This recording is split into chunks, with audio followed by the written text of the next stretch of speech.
Hello guys, magandang araw. Samahan niyo po muna ako dito guys. Titingin muna tayo kung ano yung mga ginagawa nila. Medyo maaga pa rin kaya hindi pa ako umaalis ng bahay para pumasok. Kaya ito guys, mag-uumpisa pa lang sila sa kanilang trabaho kaya tamang kwentuhan lang muna habang nag-aantay sa kanilang mga kasamahan na padating pa lang din. At ito nga ang si kuya, tamang pakapi-kapi lang muna. Tingnan mo yung ano doon. Kaya pag nag-ano tayo ulit, hindi pa tayo doon pa. Sa dalawa, yung isang kilong tapok natin, no? Wala na. Dalawa lang may gawa. Grabe tipid, no? Malinis na pala kuya, malinis na dad. Malinis na. Sana maghapon siyang uminit. Hindi, ano yan siya, uunatin. Baba natin yan.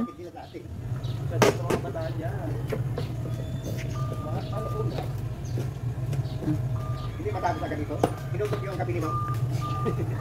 Hindi nagkapungin nila. Galuto pa si nanay kuya. Kaya lang maanghang yun. Maanghang. Kari. Katulog ka lang. Ah. Itinagit ko na yung mag-engineer doon sa inspector. Nilagyan ng hibo ng kailangan. Sabi niya. So ikaw. Pero natutuwa siya sa inyo eh. Kapag pinamamalaman mo, mabilis ka ba? Oo, mabilis daw kayo kumilos. Yun kasi yung kasabayan namin doon, hindi pa sila nakasabay. Sabi niya, ito yung team na ito dito, yan maliliksi sila. Unlike doon sa ibang mga ano, Mayroon pa yung mano-manong mixer. mababagal daw, sabi niya. Hindi mo lahat nalagay ng kanan, lahat pa ng tawag mo sa Ha? ang dami kanan. Hindi, may ano lang, may mga ibang ano lang na nilagyan.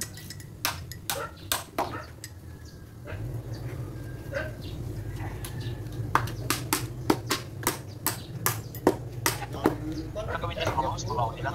Oo. Sabi ko nga sa'yo, pakahig mo sa bako.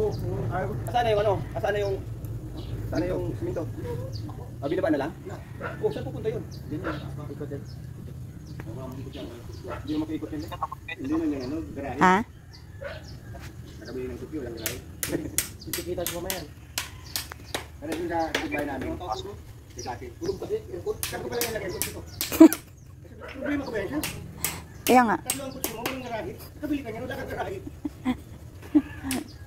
Ayun nga, wala din, no? Buhos namin ng kalsada, kalsada ng mga kutsi. Bangit ang... Salamat nga siya, inaayos ang kalsada, no? Inaayos pa lang. Laking trabador ka lang, oo. Trabador ka, alam mo ito kung mga permiso mo. Dapat natikitan mo. Yung walang ano, walang parking ba? Dapat natikitan mo. Lubog pa. Meg! Meg! Itong kabra. Ano? Lang.